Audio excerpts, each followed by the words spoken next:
যদি তুমিও একজন প্রাক্য মাধ্যমিক ছাত্র বা ছাত্রী হয়ে থাকো এবং ভাবছো যে সারা বছর তো কিছুই পড়লাম না, তাহলে আর কিভাবে ভালো রেজাল্ট করব, তাহলে এই ভিডিওটি তোমাদের জন্য খুবই গুরুত্বপূর্ণ হতে চলেছে।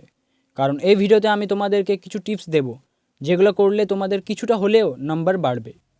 আর এই ভিডিওতে আমি অন্যদের মতো বলবো না যে তুমি আমার এই কোর্সটি জয়েন করে নাও, তাহলে খুবই সহজে 90+ ওপরে নম্বর তুলতে পারবে। একদমই আমি এরকম ফালতু সাজেশন তোমাদেরকে দেবো না। কারণ তুমি একবার ভেবে দেখো, একজন স্টুডেন্ট যে সারা বছর ধরে পড়াশোনা করে আসছে, তাহলে তার রেজাল্ট তো ভালো হবেই।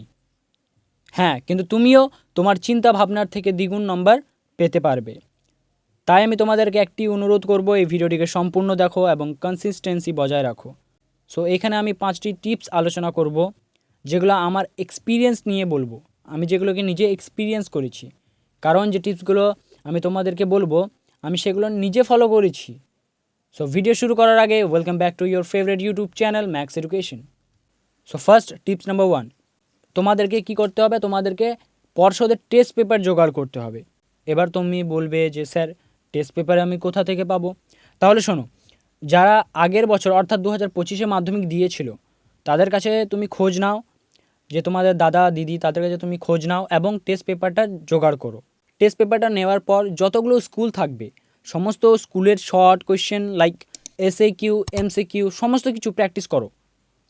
আর এসএকিউ এমসিকিউর উত্তর ওইখানেই দেওয়া থাকে, তাই তোমাদেরকে কোনো চিন্তা করার প্রয়োজন নেই এবং ঘাবড়ানোর কোনো প্রয়োজন নেই। তাই তোমাদেরকে বই থেকেও প্রশ্নের উত্তর খুঁজে বের করতে হবে না। আর যারা ভাবছো যে এমসিকিউ প্র্যাকটিস করে কী করা হবে, তাদের উদ্দেশ্যে বলি, মাধ্যমিক 30 থেকে 40 নম্বর শুধু এমসিকিউ থাকে, তার মানে শুধু এমসিকিউ করলেই 30 থেকে 40% নম্বর পেয়ে যাচ্ছ।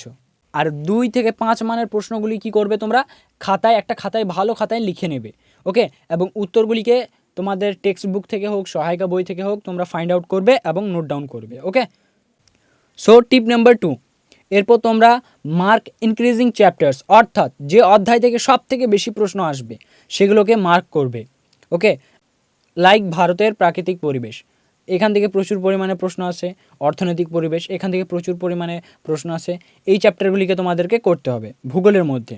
আর যদি তোমরা না জেনে থাকো যে কোন কোন অধ্যায় থেকে বেশি নম্বরের প্রশ্ন আসবে, তাহলে তোমরা আমাকে কমেন্টে নেক্সট ভিডিও টাইপ করে দাও, আমি তোমাদের জন্য নম্বর বিভাজনের একটা আলাদা ভিডিও নিয়ে আসবো, যে কোন কোন চ্যাপ্টার থেকে কত নম্বরের প্রশ্ন আসবে, ওকে? সো এবার টপিকে ফিরে আসি।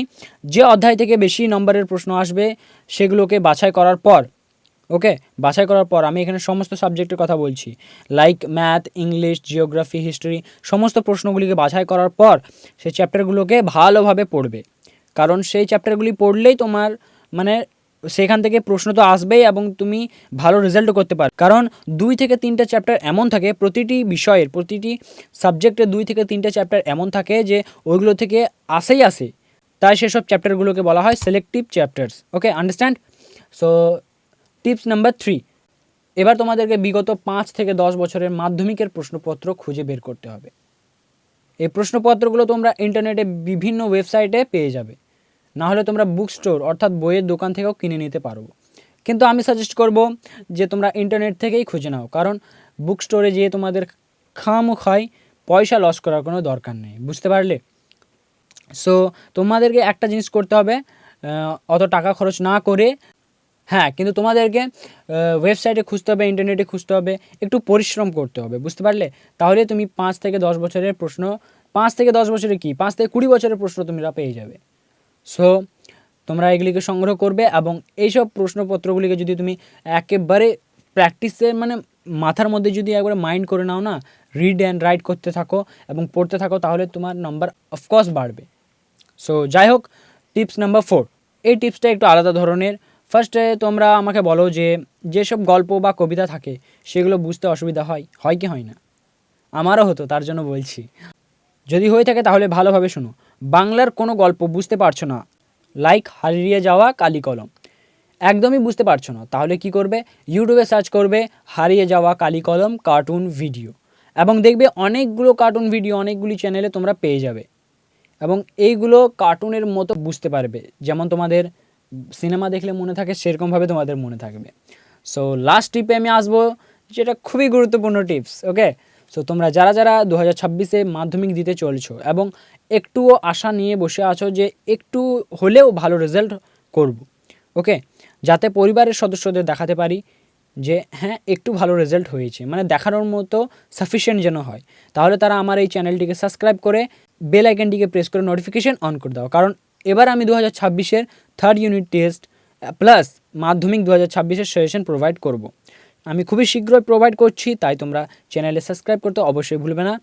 এখান থেকে তোমরা সমস্ত বিষয়ের like physical science, life science, geography and history ইত্যাদি বিষয়ের সাজেশন পেয়ে যাবে এবং এখান থেকে প্রশ্ন ও উত্তর কমন থাকবে।